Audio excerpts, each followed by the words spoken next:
présence de Dieu. Alors, j'aimerais baser, je crois, mon enseignement sur le livre de Ézéchiel, chapitre 47, du verset 1er au verset 5.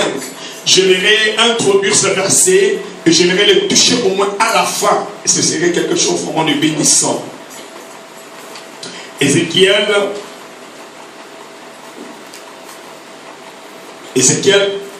47.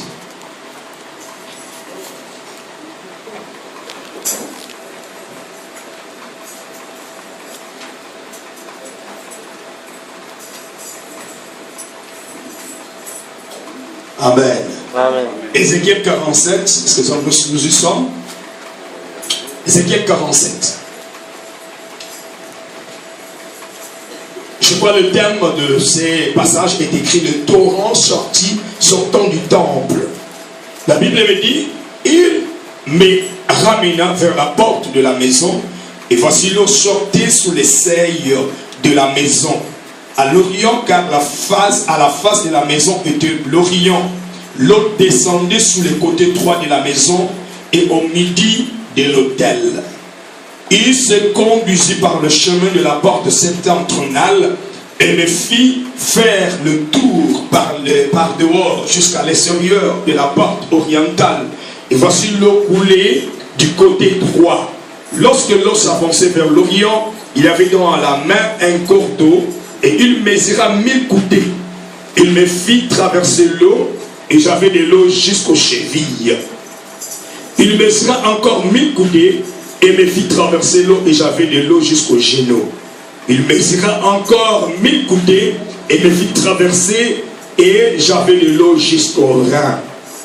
Il mesura encore 1000 coudées et c'était un torrent que je ne pourrais traverser car l'eau était si profonde qu'il fallait y nager. C'était un torrent qu'on ne pouvait traverser. Dis Amen. Gloire à Dieu. Je crois que dans ce passage que nous venons de lire, ce passage représente une vision que le prophète Ésaïe a reçue de la part de Dieu. Il est important, frères et sœurs, de découvrir dans l'Ancien Testament, nous voyons deux types de prophètes. Le premier prophète, il était le prophète qui recevait la parole de l'Éternel par la foi. Donc Dieu venait dans leur vie et il commençait à prophétiser, à parler de la part du Seigneur. Ils annonçaient alors ce qui devait venir. Ils annonçaient ce qui devait venir. Ça, c'est l'un des types de prophètes de l'Ancien Testament que Dieu avait utilisé. Mais dans l'Ancien Testament aussi, nous trouvons un autre type de prophète qu'on appelle voyant. Dis Amen. Amen. Un voyant, c'est un prophète, mais qui voit des choses et commence à prophétiser des choses qu'il a vues. Dis Amen. Amen. C'est pour cette raison, les enfants d'Israël, quand ils avaient des situations, ils devaient partir et voir le voyant. Dis Amen. Amen. Donc quand nous parlons de voyant, ce n'est pas comme nous le pensons maintenant. Parce qu'on parle de voyant maintenant, c'est comme si quelque chose de mal. Dis Amen. Un voyant, quelque chose de mal. Mais le prophète était appelé voyant. Donc c'est quelqu'un qui pouvait voir, qui pouvait apercevoir les choses qui sont invisibles. Il pouvait décrire des réalités que les gens ne peuvent pas voir. Il les annonçait ce qui était la volonté de Dieu. Donc ce prophète qui était le voyant même dans les cas, quand même Saul était parti pour chercher les anneaux de son père qui était perdu. Dis Amen. La Bible nous dit, ils étaient alors avec son serviteur. Et son serviteur lui dit, allons et contentons le voyant pour qu'il nous dise où sont ces anneaux qui sont perdus. Dis Amen. Amen. Et ils sont partis vers Samuel. Donc Samuel était appelé voyant en Israël. Il était un prophète, mais il était aussi voyant. Il voyait certaines choses que Dieu lui révèle. Alors Saul est parti avec son ami vers Samuel. Mais quand il s'est approché vers Samuel, quelque chose de grand s'est passé. Parce que Dieu avait préparé. Alors Samuel en lui disant, aujourd'hui je te montrerai celui qui sera roi en Israël. Dis Amen. Vous savez, Saul venait pour chercher les anneaux de son père qui était perdu. Mais le plan de Dieu, c'était qu'il rencontre le prophète et qu'il soit élu comme roi sur l'Israël. Dis Amen. C'est extraordinaire. Et la Bible nous dit clairement, quand il s'est entretenu avec Samuel, quand il s'était en train de se parler avec Samuel, à la fin, que quand Samuel lui a révélé le plan de Dieu, mais c'est toi que Dieu a choisi comme le chef de l'héritage de l'Éternel. C'est toi que Dieu a choisi pour te oindre comme roi en Israël. C'est quelque chose vraiment d'étonnant de la part de Saul. Quand Dieu commençait à lui parler à travers cet homme appelé Samuel. Mais après, la Bible nous dit clairement, Samuel nous dit, rentre à ta maison, car le brebis que tu cherchais a été déjà trouvé. Et Amen. Le brebis que tu cherches a été déjà trouvé. C'est extraordinaire. Il est parti trouver le brebis, mais c'est le prophète qui lui dit, ne t'inquiète pas, les brebis sont déjà trouvés. Alléluia. C'est extraordinaire de noter ce que Dieu fait faire dans notre vie. Frères et sœurs, comme membre, un serviteur, nous pouvons aussi croître dans l'onction. Je crois que frères et sœurs, je crois nous pensons que quand nous recevons l'onction, c'est fini. Non, je crois que Dieu peut alors nous baptiser du Saint-Esprit. Mais quand nous recevons la grâce venant de notre Dieu, nous pouvons aussi croître dans cette grâce. Dis Amen. Amen. Ça, c'est un privilège que le Seigneur nous donne. C'est croître dans la grâce de Dieu.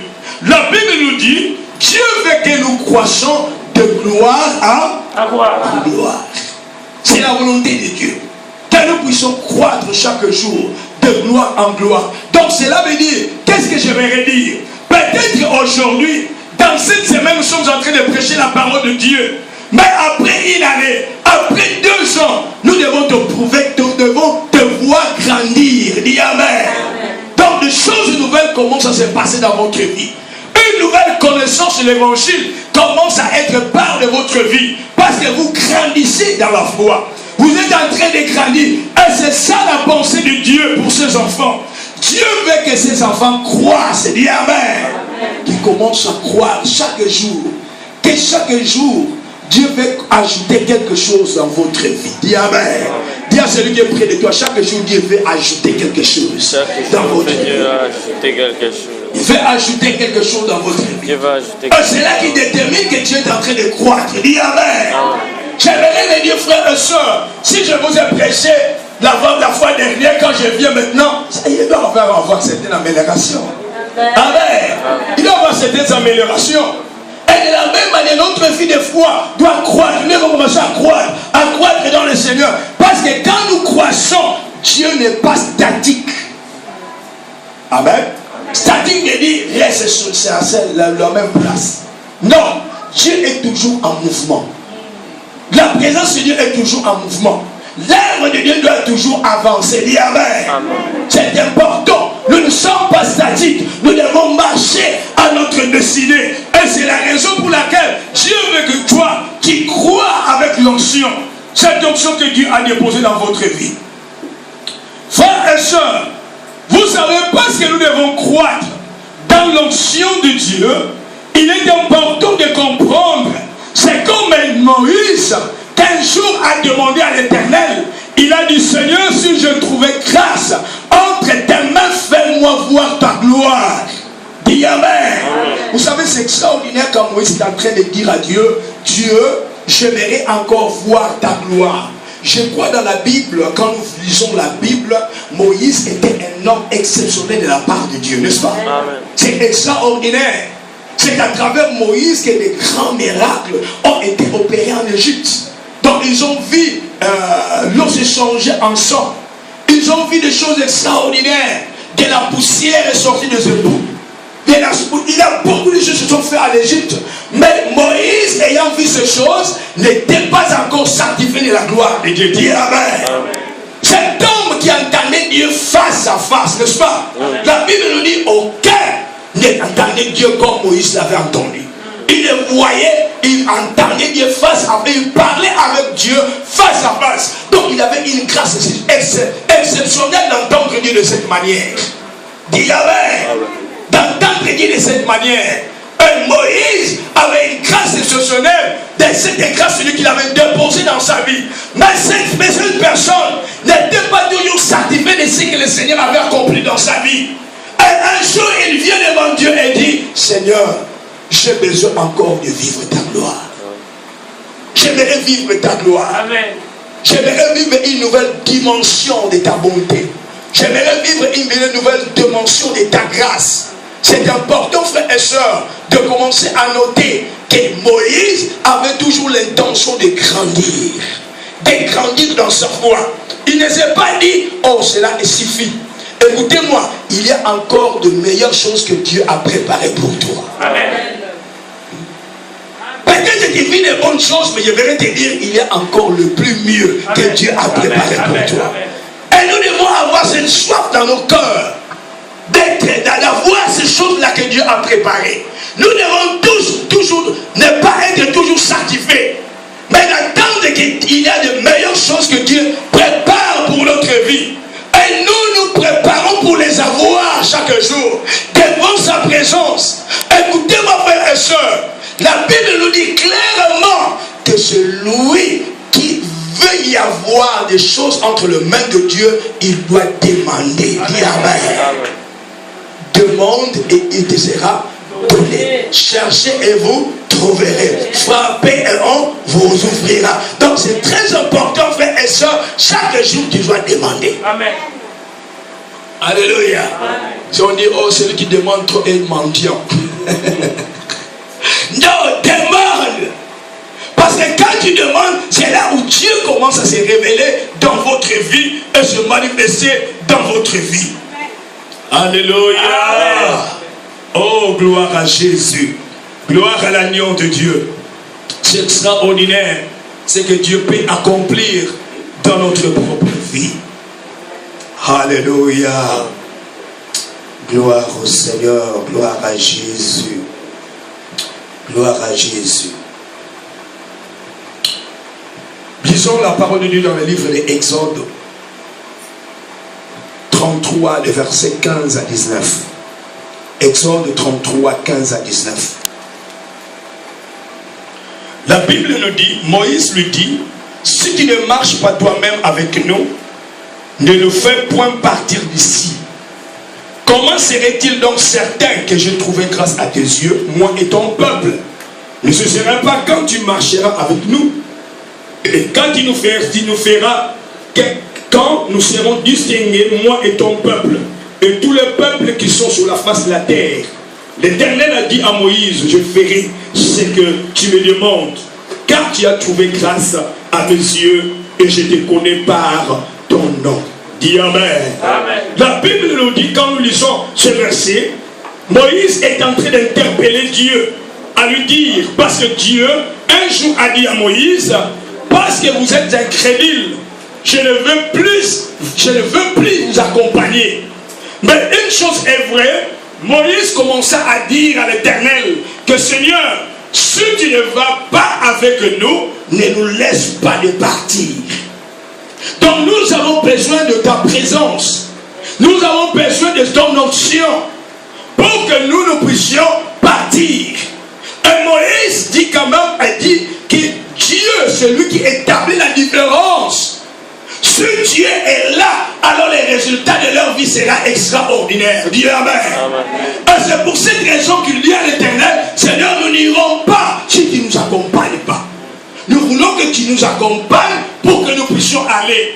Et Moïse déclare encore une fois de plus, nous serons différents de toutes les nations à cause de toi. Amen. Dis Amen.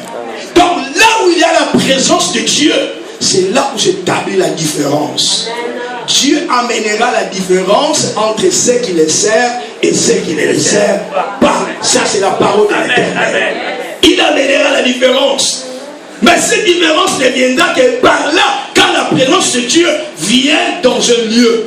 quand la présence de Dieu commence à visiter votre vie, Dieu doit établir une différence pour ta vie. Dis amen. Pourquoi? Parce que ceux qui t'entourent doivent reconnaître que toi tu sers un Dieu vivant. Alléluia. Parce qu'il y a beaucoup de dieux, n'est-ce pas? Mais que ton Dieu soit le vrai Dieu. Amen. Alléluia.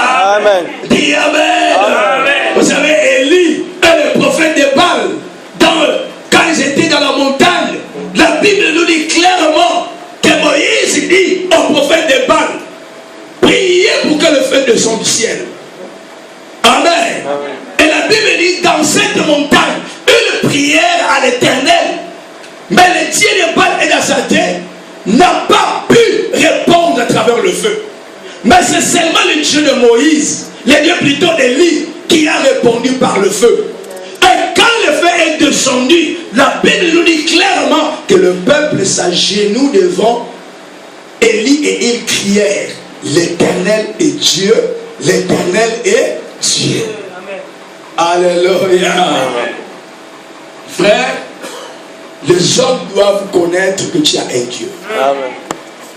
Dis amen. Amen. Les hommes doivent connaître que tu as un Dieu. Dis amen. Amen. C'est pour cette raison, comme enfant de Dieu, ne montre pas tes problèmes aux païens. Yes, que les païens ne sachent jamais tes problèmes. C'est seulement Dieu qui doit connaître tes problèmes. Parce que c'est Dieu qui connaît tes problèmes, c'est lui qui a la solution à tes problèmes. Dis amen. Et les païens n'ont pas de solution à ton problème. Mais c'est seulement Dieu qui a la solution à ton problème. Et c'est pour cela que tu viens devant Dieu et tu exposes tes difficultés et tes problèmes en croyant que l'Éternel est puissant pour changer votre vie. Dis amen. Amen. Oh, gloire au Seigneur. Frères et sœurs, alors comment devons-nous alors croître dans l'onction? Comment est-ce que nous pouvons croître dans l'onction? Frères et sœurs, j'aimerais quand même vous parler un peu de la vie de David pour que nous puissions découvrir comment est-ce que nous devons croître dans l'onction. Comment est-ce que nous devons croître dans l'onction? Il est important, frère, Dieu nous baptise une fois, peut-être par l'onction et la présence de Dieu. Mais cette présence qui vient se reposer sur nos vies, nous devons premièrement les garder. Amen. Nous devons les garder. Et quand nous les gardons, nous pouvons maintenant croître par cette présence. On peut commencer à croître sous l'onction quand nous gardons la présence qui a été déposée dans notre vie.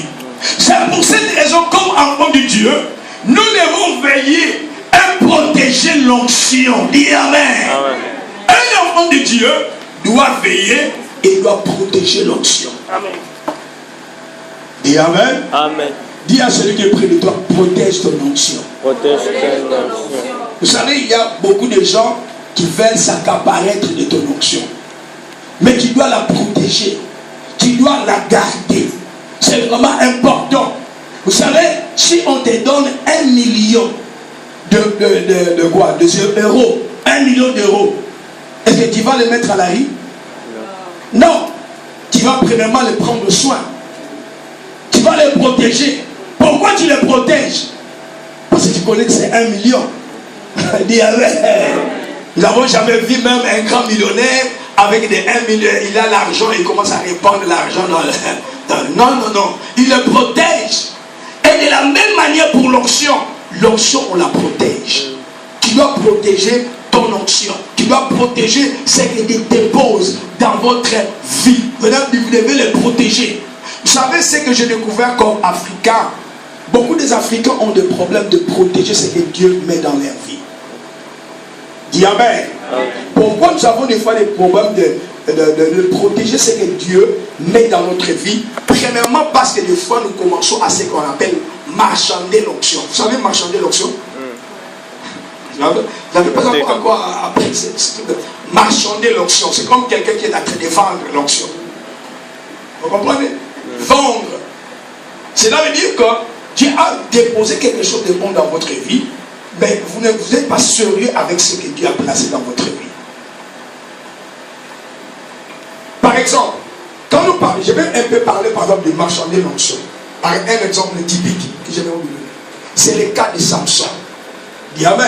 Amen. Samson était oint par Dieu, n'est-ce pas? Amen. Il était oint par Dieu. Mais quand il a passé un temps où il a marchandé l'onction. Nous parlons de marchander l'onction quand il avait une femme, premièrement. Amen. Amen. Il a laissé la femme. Il est parti prendre cette femme-là appelée Delilah, n'est-ce pas? Delilah. On appelle le français Delilah, n'est-ce pas? Delilah. Il est parti prendre Delilah. Et quand il a pris Delilah, c'est extraordinaire que cet homme qui connaît que cette femme ne peut pas venir pour son bien, n'est-ce pas? Et cette femme qui lui demande où se trouve ta force, n'est-ce pas? Ouais, c'est ça. Où se trouve ta force? Est-ce que réellement comme homme, quand on te demande, toi tu connais qu'il y a les secrets de ta force, tu ne vois pas que c'est déjà dangereux. C'est vraiment un danger. Quelqu'un te demande où te trouve ta force. Et la Bible nous dit que Samson, qu'est-ce qu'il avait fait? Premièrement, il commençait à mentir, n'est-ce pas? Il commençait à mentir. Même que quand il mentait, c'est extraordinaire que cette femme, il prendra les Philistins et les cachera dans la maison où Samson se trouve. Et qu'est-ce qu'il va faire? Il va prendre quoi? C'est comme de la bassine. Et puis il va lier Samson. Parce qu'il a dit, si un jour vous me liez avec les cordes, alors je perdrai toute ma force. Et c'est ça ordinaire. Peut-être Samson pensait que quand je lui parle, c'est un problème seulement d'amour. C'est un problème d'amour. Je suis quand même en train de lui parler comme c'est amour. Vous savez, dans l'amour, il n'y a pas de secret des fois. Et il dit, bon, je vais lui dire tout ce qu'il veut. Et puis il dit, bon, ça va pas de quoi? Il dit, tu me dis, je n'ai plus de force. Et c'est extraordinaire. Samson est endormi. Et la femme, je l'ai fait quoi? Il l'a lié. Et quand c'est la femme même qui a crié, n'est-ce pas? Alors Samson, le ministère, et puis le Samson s'est réveillé. Il a brisé tous les liens. Et puis il a pris les blessés et les a tués. C'est extraordinaire de comprendre qu'à ce moment-là, Samson commençait à jouer à l'onction. N'est-ce pas? Amen. Il commençait à jouer. Il a la présence de Dieu, mais il ne voit pas la valeur de ce qu'il a. Il commence à marchander ce qu'il a. Voyez, c'est pour cette raison aussi beaucoup des enfants de Dieu marchandent ce que Dieu leur donne. Voyez, et ne pas voir la valeur de ce que Dieu a déposé dans leur vie. Mais c'est important, frère, que nous découvrons la valeur, dis Amen, de ce que Dieu dépose dans votre vie. Et nous devons chérir ce que Dieu a fait à nous, dis Amen. C'est vraiment important de comprendre cela. Alors, quand nous lisons 1 Samuel chapitre 16 et verset 13, je vais même parler comment l'onction de Dieu peut croître dans la vie d'une personne. L'onction peut croître dans la vie d'une personne. Dans 1 Samuel chapitre 16, verset 13, nous découvrons comment David a été oint devant ses frères. Il a été oint dans la maison de son père. Même que David était un fils un peu négligé par son père, mais Dieu avait choisi David de devenir alors le roi d'Israël.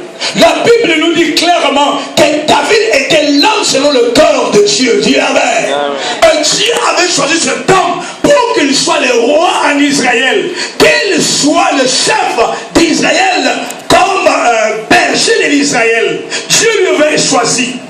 Dans 1 Samuel chapitre 16, verset 13, la Bible nous dit, Samuel prit la corne d'huile et oignit au milieu des frères. L'Esprit de l'Éternel saisit David. À partir de ce jour, dans la suite, Samuel se leva et s'en alla à Rama. Je crois qu'ici nous avons une histoire.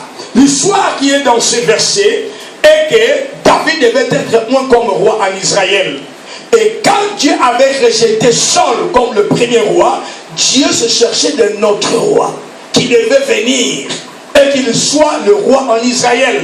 Et la Bible nous dit que comme Dieu cherchait quelqu'un, il avait trouvé David comme fils de Isaïe. Le père de David s'appelait Isaïe. Et il a recommandé à Samuel qui était prophète, d'aller à la maison de David et de oindre cet enfant qu'il avait trouvé dans cette maison-là comme roi en Israël. Mais il ne lui avait pas dit son nom. Dis Amen. Il ne lui a pas dit son nom. Il dit seulement, va dans la maison d'Issaï et là tu trouveras un garçon que toi tu vas oindre comme roi. Et écoutez-moi, quand il est arrivé dans la maison d'Issaï, il a rencontré 7 fils. Dis Amen. 7 fils. Et David était le plus jeune en soi. Et il n'était pas dans la maison. David était le plus jeune. Et quand il est arrivé, la Bible nous dit, quand le père a présenté ses enfants à Samuel le prophète, le premier qui est apparu, Samuel dit en lui-même, celui-ci, c'est lui qui doit être le roi. Dis Amen. Pourquoi? Parce que David avait vu sa stature, sa forme. Il a dit, bon, c'est seulement lui. Comme il est, il doit être le roi. Mais la Bible nous dit, l'Éternel lui dit, je le rejette. Dis Amen. Ce n'est pas lui qui sera le roi. Et c'est extraordinaire, frères et sœurs. La Bible nous dit, tous ses enfants sont passés. C'est extraordinaire de noter un père qui a des enfants, mais qui oublie un autre enfant. Amen. C'est pour cette raison que j'ai toujours dit, si Dieu t'a appelé, il t'a appelé. Amen. Même que les gens t'oublient, mais comme Dieu t'a appelé, il t'a appelé. Alléluia, come on, yes. Dis Amen. Donc si c'était seulement Samuel, David ne devait pas être choisi comme roi. Mais parce que Dieu avait trouvé le cœur de David, c'est pour cette raison, Dieu ne bénit pas l'apparence, mais il bénit le cœur. Alléluia, yes. Bénit le cœur. Quand il trouve, la Bible nous dit, quand il trouve le cœur d'un homme qu'il est favorable à l'Éternel, alors l'Éternel le bénit. L'Éternel le bénit. Donc l'Éternel bénit les cœurs. Il bénit les cœurs. Il bénit les cœurs. Dis Amen. Dis à celui qui est près de toi, l'Éternel qui bénit les cœurs. Les cœurs. Le cœur. C'est le cœur qu'il voit. Il voit le cœur. Même quand il vient dans l'église, l'Éternel ne te regarde pas en face, mais il regarde les cœurs. Il regarde les cœurs. Dis Amen. Il ne te regarde pas comme personne que tu es, mais il voit ton cœur. Parce qu'il connaît qu'à travers ton cœur, il peut faire des grandes choses dans votre vie. Alléluia. Et la Bible nous dit clairement que David, vous savez, l'une des raisons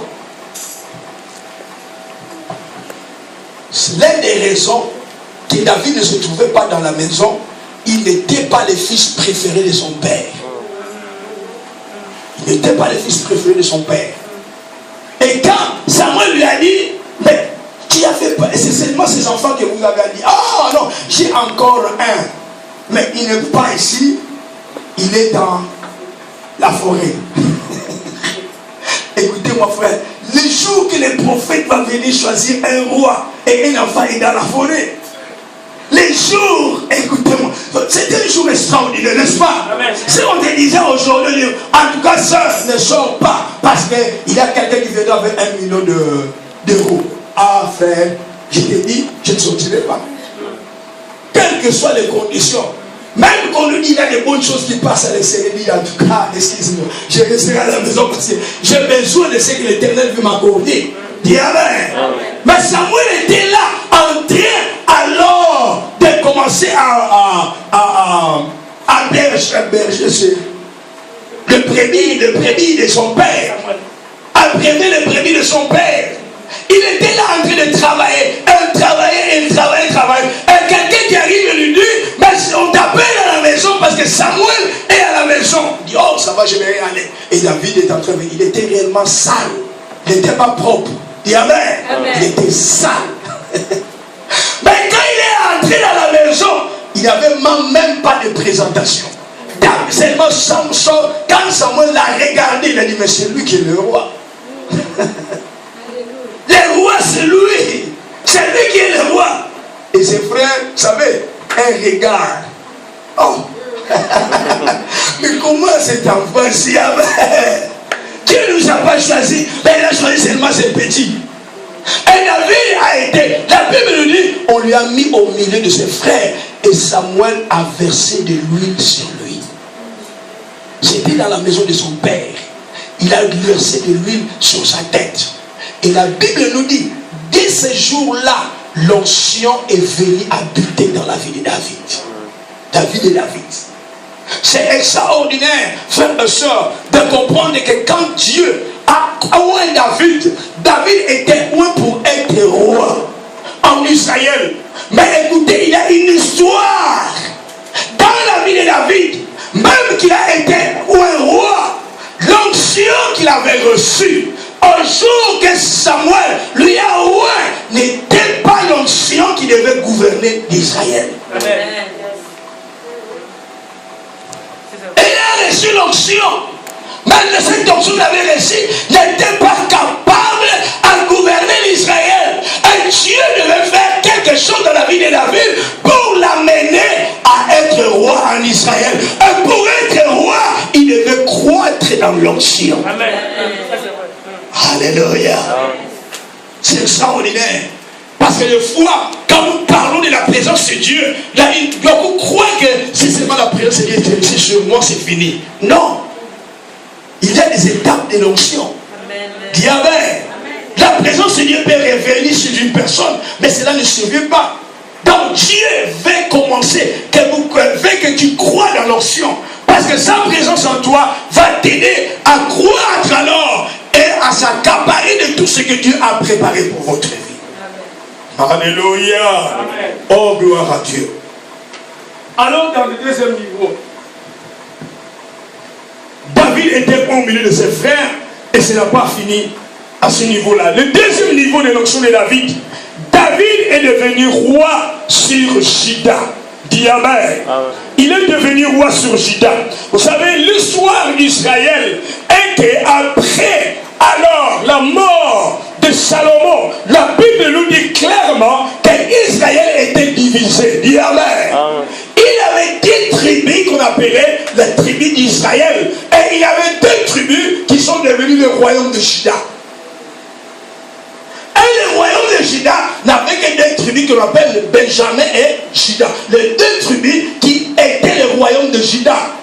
Et le royaume de Juda, c'est ce qui était entre les mains de Roboam, qui était le fils de Salomon. Et Israël est parti avec un autre homme qui avait alors pris le pouvoir sur ces 2 tribus. Et David quand il est venu dans le pouvoir, il devait avoir affaire à un pays qui était déjà divisé. Dans un pays qui avait 2 tribus de l'autre côté, et 2 tribus de l'autre côté, et puis 2 de l'autre côté. Mais David était roi pour devenir roi de 12 tribus. Dis amen. Alors qu'est-ce que David va faire pour unifier le royaume? Qu'est-ce que David va faire pour que Dieu lui utilise avec ce grand pays qui a été oint par Dieu pour que ce pays accomplisse son dessein? David devait croître dans l'onction. Et la deuxième phase de son onction, on l'a mis comme roi en Israël. La Bible nous dit dans 2 Samuel chapitre 2 et verset 4. 2 Samuel chapitre 2 verset 4, la Bible nous dit: les hommes de Juda vinrent et ils lui oignirent David pour roi sur la maison de Juda. Dis amen.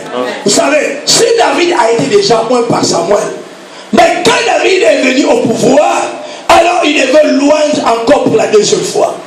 Il est devenu roi sur Juda. Je crois que la fois hier, j'avais parlé que l'onction dans l'Ancien Testament venait seulement sur 3 types de personnes. La première personne était le roi, la deuxième personne était le prophète, la troisième personne était le sacrificateur. Et David était installé comme roi de la tribu de Juda et il devait être roi encore pour devenir roi. Dis amen. J'avoue que peut-être la nation pourrait dire: oh, il n'est pas important qu'on louait pour la deuxième fois parce qu'il a été déjà oint par Samuel le prophète. Dis amen. Il a été déjà oint. Il est plus important qu'il soit oint de la troisième manière, de la deuxième manière. Mais ils ont laissé pour qu'il soit oint pour la deuxième fois. Donc cela veut dire que l'onction commençait à croître dans sa vie. C'est extraordinaire de noter ces choses. Oh, gloire au Seigneur. Alléluia. Gloire au Seigneur. Et c'est là que ce n'est pas fini aussi de cette manière-là.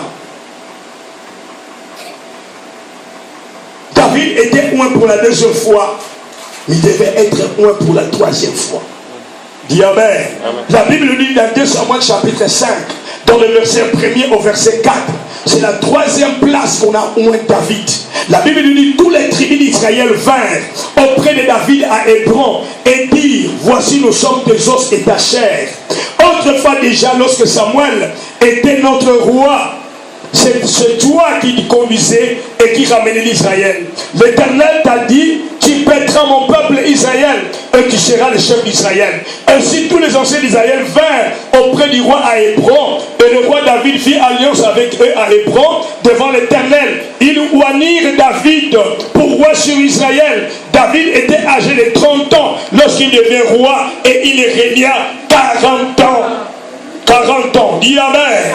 C'est extraordinaire, frères et sœurs, de commencer à noter que David devait être loin pour la 3e fois. Il était loin pour la 3e fois quand il est devenu le roi d'Israël.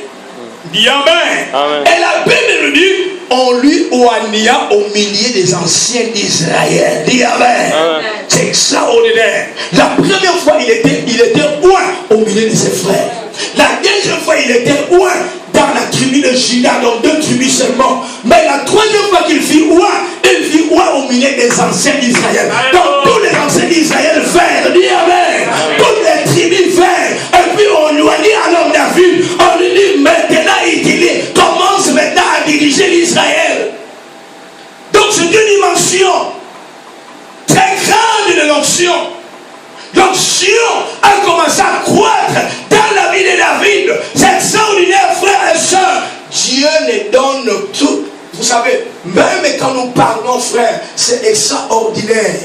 Dieu peut déverser dans la vie d'une personne ce qu'on appelle une sémence. Mais il veut que la sémence croît. Amen. Amen. Yes. Alléluia. Amen. C'est extraordinaire, frères et sœurs. Quand toi tu demandes à Dieu de te donner un arbre, il te donnera la sémence. Il te donnera la sémence. Mais c'est dans cette sémence que se trouve l'arbre. Dis Amen.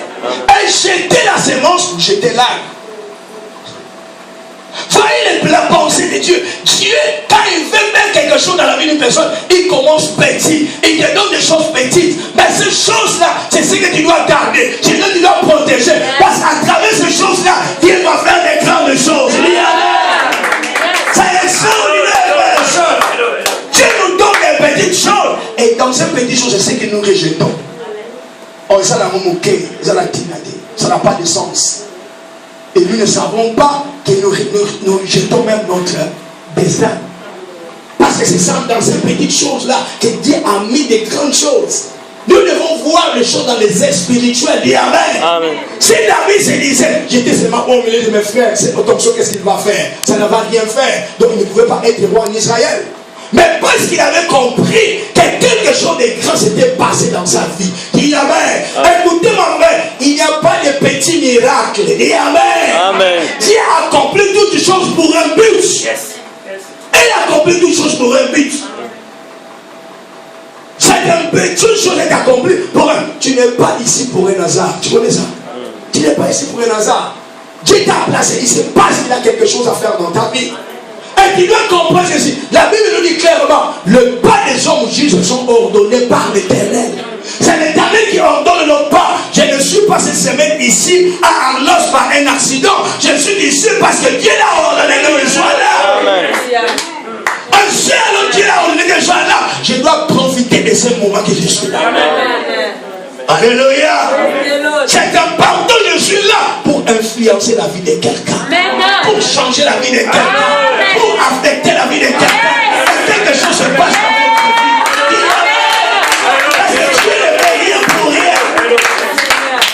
Alléluia. Nous devons comprendre ces choses-là. Parce que Dieu a un plan pour ta propre vie et veut changer totalement votre vie. Alléluia. Oh, gloire soit rendue à Jésus. Gloire soit rendue à Jésus. Alors, lisons 2 Samuel chapitre 5 verset 12. Quand David est devenu roi d'Israël, quelque chose s'est passé. La Bible nous dit, David devenait de plus en plus grand et l'Éternel, le Dieu des armées, était avec lui. Nous voyons cela. La Bible dit, David devenait de plus en plus grand. Dis Amen. Il devenait de plus en plus grand. Parce qu'il croissait maintenant dans l'onction. Il commençait à croître dans l'onction. Écoutez mon frère et soeur, quand la gloire de Dieu vient sur David, des fois, en commencement, il ne verra pas une grande puissance. Amen. Il verra la gloire de Dieu agir dans votre vie, mais parfois pas puissamment. Mais après un temps, vous allez voir des choses commencer à se transformer dans votre vie. Des nouvelles choses commencent à venir dans votre vie. Des nouvelles choses commencent à transformer votre vie.